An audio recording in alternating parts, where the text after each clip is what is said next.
And we are live, ladies and gentlemen. We are live. It is Sunday night.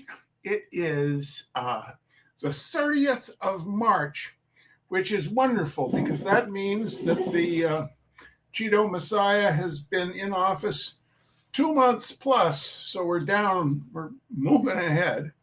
Now, next time I see everybody, it'll be after April 5th.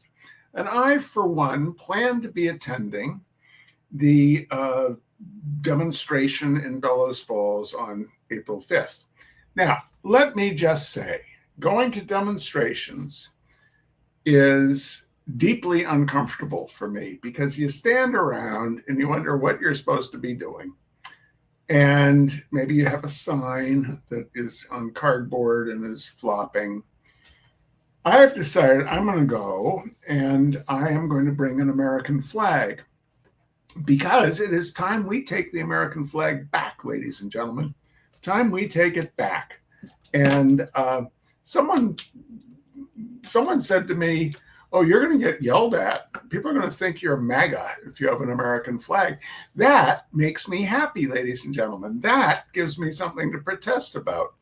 I'm going to take an American flag to the anti-Trump demonstration, and I'm going to wave it proudly. I'm also going to be wearing my elbows up Canada shirt that someone was kind enough to send me.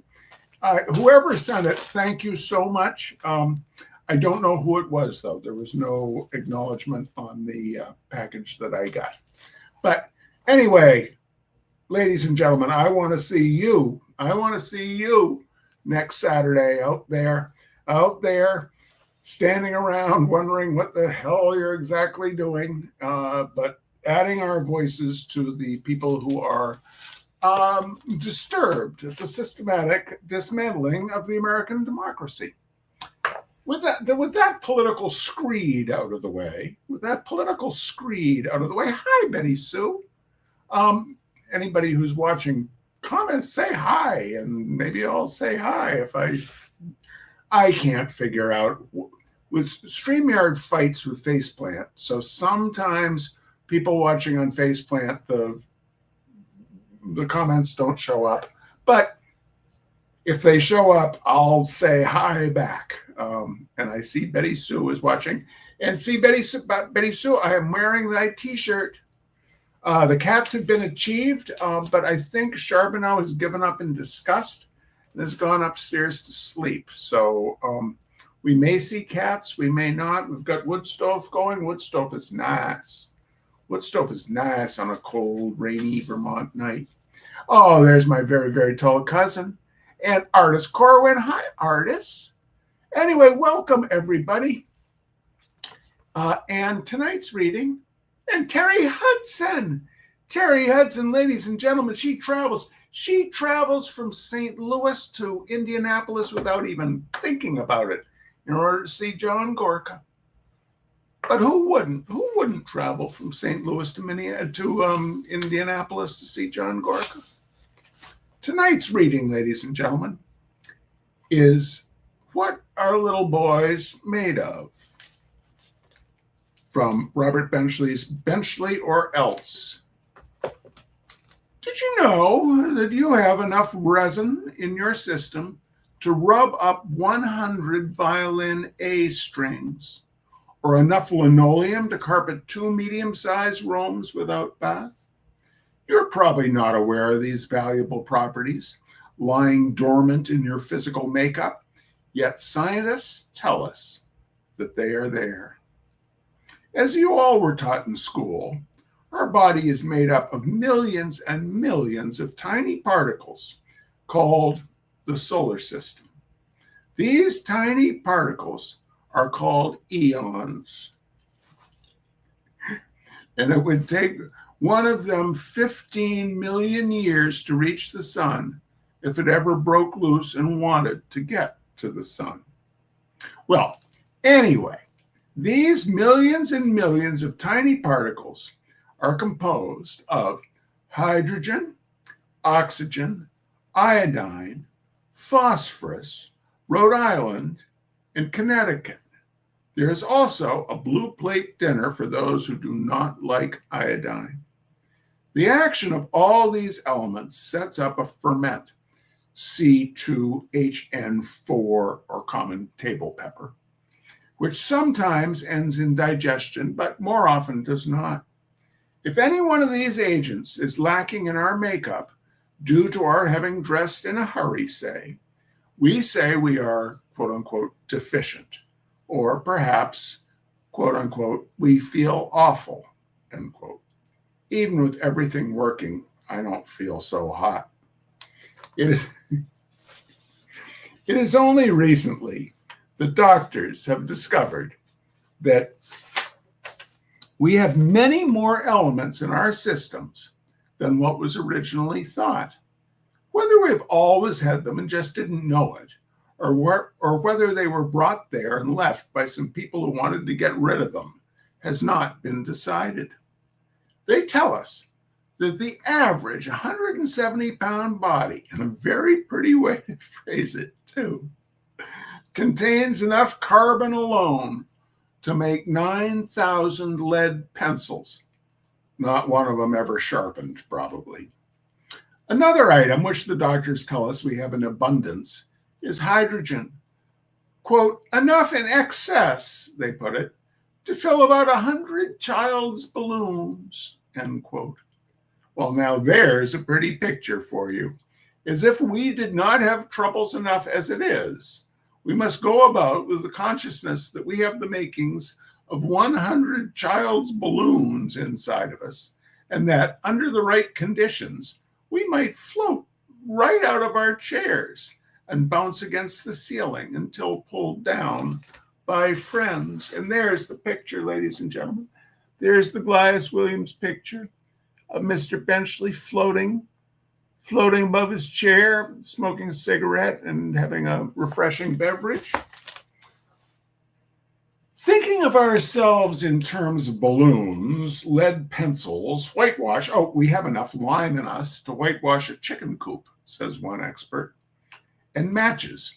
We are fools to bother with those little paper books of matches, for we are carrying around enough phosphorus in us to make 2,200 match heads. All this rather makes a mockery of dressing up in evening clothes or brushing our hair. We might just as well get a good big truck and pile ourselves into it in the raw whenever we want to go anywhere, with perhaps some good burlap bags to keep the rain off. There's no sense in trying to look nice when all that is needed is a sandwich board and a sign reading, anything on this counter, 15 cents. And that is the ultimate insult that these inventory hounds have offered us. They tell us just how much all this truck of which we are made of is worth in dollars and cents. They did not have to do that. Put in all our bones, brains, muscles, nerves, and everything that goes into the composition of our bodies onto scales, and at the current market prices, the whole lot would bring in just over $1. That is on the hoof, mind you. If you wanted to tie each element up in little packages with Japanese paper and ribbon, or if we went to the trouble to weather them up a bit and call them antiques, we might be able to ask a little bit more. For example, the average body, such as one might meet another coming through the rye, consists only about 1/10 of a drop of tincture of iodine at any one time.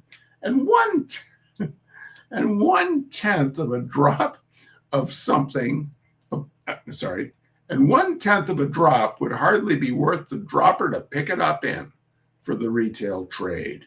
And yet, if we don't have that 1/10 of a drop, something happens to our thyroid gland and we sit around the village grocery store all day long.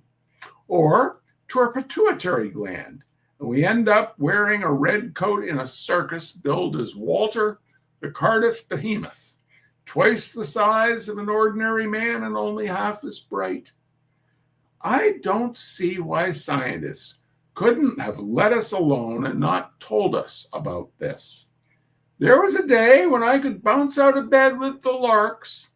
Well, I sometimes let the larks get out first just to shut the window and turn on the heat, but I wasn't far behind. Plunge into a cold tub, well, with just a dash of warm to take off the chill, eat a hearty breakfast, and be off to work with a light heart. But now I get out of bed very, very carefully, if at all, thinking of those 9,000 lead pencils which are inside of me. Too much water seems to be a risk with all that iron lying around loose. Exercise is certainly out of the question when you consider 2,200 match heads, which might jolt up against each other and start a very pretty blaze before you are halfway to work. So suppose that we are as full of knickknacks as those doctors say. Well, why not let the whole matter drop and just forget about it? Now that they've put the thing into our heads, the only way to get it out is for some expert to issue a statement saying that everyone has been mistaken and that what we really are made of is a solid mechanism of unrustable cast iron. And if anything goes wrong, just have a man come up from the garage and look it over. Now, it's only 7:57 p.m., ladies and gentlemen. It's only 7:57. So I think we should have a second one. I'm going to read one of my favorites. It's only a couple of pages further along. Now, let's see. Betty Sue says that Charbonneau is tired out from tomcatting around. Well, yes, ladies and gentlemen, we have learned that our cat Charbonneau, he rides around on, Aunt Charlene taught him to ride around on our shoulders. Well, he just woke up. He's looking over at me. Aunt Charlene taught him to wander, to climb up onto human shoulders and get carried around the house, which he loves. And the other day, I was talking to my next door neighbor, and she said, "Oh, we love Charbonneau. He comes over all the time, and he gets up on CJ's and my shoulders, and we carry him around the house." Our cat is a slut, ladies and gentlemen. He's a shoulder slut. We for one, are not very happy about it. Okay, now, the second reading tonight is The Calf in the Closet. And it's one of my favorites. And it's not very long. And because it's one of my favorites, I've read it before, but I'll read it again. If you've got other things to do, that's fine. That's fine. But if you'd like to stay for one more story from Charles before we leave each other for another week, you'd be welcome to stay. The Calf in the Closet. For a man who is very fond of animals, I find myself oppressed by a strange phobia. I am afraid to go into my clothes closet because there is a two-headed calf in there. Perhaps this needs a little explanation. Several weeks ago, I mentioned a birthday which was in the offing. It arrived exactly on schedule, and with it, several mementos from loving friends, amongst them a two-headed calf. Well, perhaps this still needs a little explanation. I do not seem to be able to make it sound plausible. On the morning of my birthday, I was called on the telephone by a friend who asked me if I knew anything about getting people out of jail. The call was from the jail itself, as it turned out, and it transpired that two of my buddies were incarcerated there, and that I was indirectly the cause. The day before, in passing a second-hand shop, they had seen a stuffed, two-headed calf amongst the chipped busts of Sir Walter Scott and suits of armor, and had decided that this was the very thing for a gift for old Bob on his birthday. The man in the store assured them that I was a very, very lucky fellow to be getting it, as he had had several calls to rent it out at $3 a night. And besides, it was a very attractive property in and of itself. It being not a very large calf, about the size of a sheepdog without the foliage, they took it with them in their automobile, giving it a place of honor in the rumble seat. Now, ladies and gentlemen, if you are of recent vintage, a rumble seat was in the trunk of like Model A Fords. A rumble seat was a foldable chair that folded out. So there was the cabin of the car, and then in the trunk was a seat so that people would be sitting exposed. Now, in this case, it is a stuffed two-headed calf that is sitting exposed in the back of this car. From then on, the trail is a bit obscured, but they took the gift about quite a bit, showing it off to various friends, doubtless amidst good-natured laughter at my expense. On their way home that night, they found themselves, or rather were found by a policeman, exceeding one of the more absurd speed limits in a suburban community, and were ordered to draw up to the curb. The officer, in that hail fellow, well-met manner of traffic policeman, started immediately searching the car for liquor. He found no liquor, but he did find the two-headed calf, which confused him even more than a case of rye would have done. There being no specific charge of driving an automobile with a two-headed calf, he arrested them instead on the more conventional charge of drunken driving. When there's a two-headed calf in the rumble seat, it seems hardly necessary to look for liquor. They were not even given the benefit of a sobriety test. That cop was no fool. So, on presenting myself at the station house with my pockets full of gold pieces, I not only had the satisfaction of seeing my friends set free, but also of receiving the custody of the calf with their blessings. I took it with me into my automobile. That calf got in a lot of riding, what with one thing or another, and I took it home with me. Even then, I really, honestly, was not crazy about it, although I could see that it must have been cute when it was in the pink. But somehow, a stuffed animal is not really the same sort of pal that a live one is. Not having any precedent for bedding down two-headed calves, I put my newfound treasure into my clothes closet rather quickly, I'm afraid. I turned its heads toward the wall, as there was a look about the four eyes that I did not like to think of as piercing the closet door in my direction when I was in bed.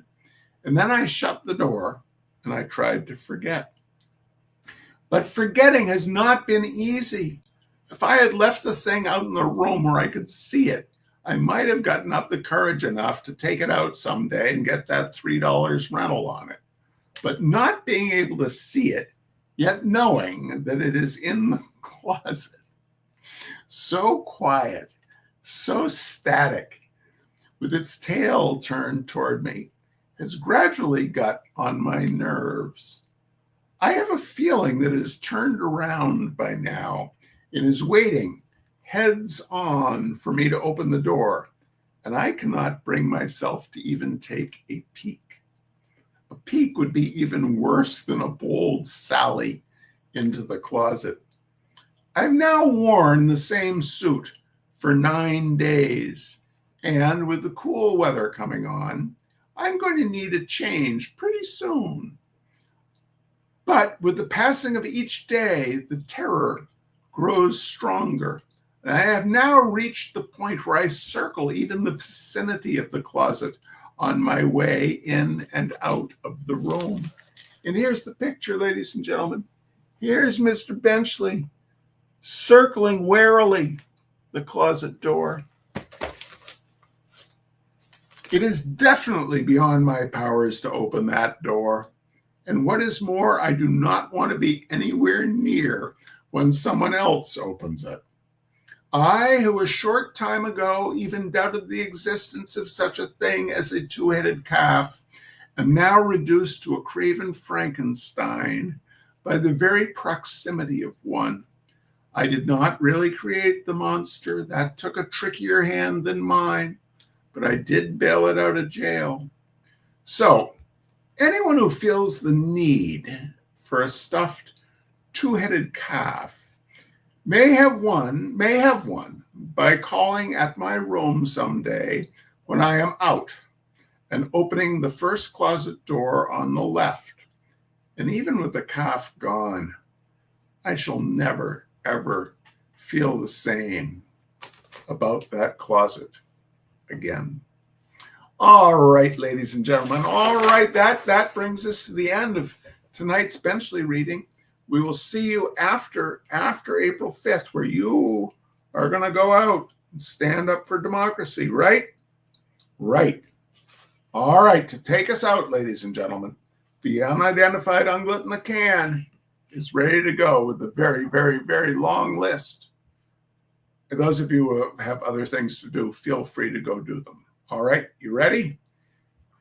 Thanks to Mary Graham, Magic Starheart, Cece Danforth, Kay McDonough, Melinda Weingartner, Peggy Weed, Jane S. Morgan, Dexelrad, Wing and Wing, MP Schmid, Linda Marquez, Catherine Fisher, Susan McNeil, Sonia Jackson, Christina Stockman, Terry Widener, Bree Dodson, Elizabeth Swartz, Lizzie Grosso, Adele Reichert, Christy Marks, Kate Fry, John T. Wilhelm, Deborah Lovett, Jean Fry, James Gilbreth, Marlon Gibson, Ann Cousins. The unidentified ungulate is sounding particularly good tonight. Particularly good. All right. Where was I? Carol Burning, Helen Siksick, Nancy Radzik, MJ Brush, Cindy Baker, Nancy Bass, Rhea Bruns,